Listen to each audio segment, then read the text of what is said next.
I don't usually speak on evolution and creation anymore. I think that it's less important than speaking about freedom and speaking against the New Age religion, which Satan pretty much preached to Adam and Eve when he said you can become as God. Pretty much saying, oh, you can evolve into a higher life form if you eat of the apple. Whether it was a true apple or just a metaphor, it doesn't matter.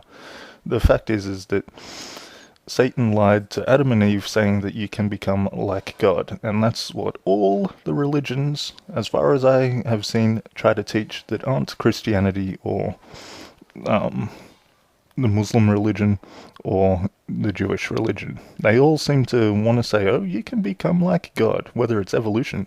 Okay, you may be an evolutionist and you think, there is no God. But you'd think, oh, well, humans, as far as we know, are the most evolved, so you're putting humans above everything else. Whereas the Christian puts God above everything else. So the evolutionist becomes thinking that humans are God. And that's what Satan tricked Adam and Eve into thinking. And that's what the New Age does. It makes you think, oh, well, everything's just one, and we're going to become a part of it, or we are a part of it, of the Most High thing. So that's why I don't usually speak about evolution anymore. But when I used to speak about evolution, I used to sit there and think, okay, well, what is true and what is logical? And I saw a few different people speaking about, well, if things existed forever, like if matter existed forever, would never get to now, because you can't get to the end of infinity. So if things existed forever, you could never get to now. You can't count forever and then have a rest. You'd never have a rest, because you'd never stop counting. So if things existed forever, you'd never get to now. Now is like having the rest, okay? So you'd think of that, and then you'd also think of other things like, physical things that you can look at, which prove that evolution is not real, and prove that God is real. Like, a lot of people sit and think of what is true, or they look for a truth to show to the evolutionists that God is real and evolution is not real. And, a lot of the time, they do that quite well. You could give an evolutionist all the proof there is. You could bury the evolutionist under a mountain of proof, and he'd be thinking, oh, why can't I move? But he still doesn't see it. Like, he's looking around for what's stopping him from moving. Or he's... The point is, you can give him all the proof you want, they won't see it. They haven't been given the eyes to see.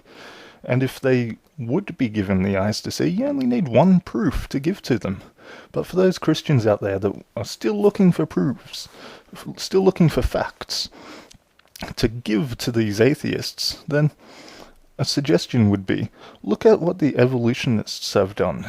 The evolutionists, a lot of the time, they come up with the best weapons against evolution. Just like the Miller experiment, where they tried to create life in the lab. Well, that is one of the most powerful weapons against evolution, because it talks about how they thought that the primitive atmosphere only had a certain bunch of gases and so on. And apparently they excluded oxygen, which blocks UV rays, which would destroy anything that is formed. The point was, you couldn't get life to evolve with oxygen or without oxygen, because if you had oxygen, the thing would oxidize.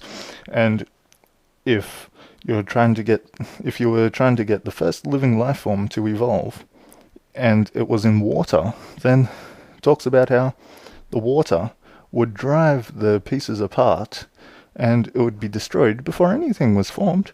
It destroys quicker than what it's formed. But one of the main points was that he was talking about how, with the Miller experiment, he had to have a trap, so that when the things went through the spark, now the spark, in reality, it could have been lightning. It could have been lightning that struck, and then the things turned into life. I don't believe this, but I'm just saying what the evolutionists may believe, that it may have been lightning. And it could also have been UV light. That's a main point. It could have been UV light as well, which would destroy what was made. So, if you remove whatever is formed from the UV light and the lightning and everything else, you're separating that from the energy source, which is needed. You need energy for it to go higher. Otherwise, it's dead in the water. It's stopped. It cannot keep going further. So the Miller experiment is actually a great thing for the creationist. So creationists, if you want to look for more proof to show to the evolutionist, which, only one proof should do it, if they can actually see, then just look at what the evolutionists have done, if you like. That's just a suggestion, okay? Have a good day.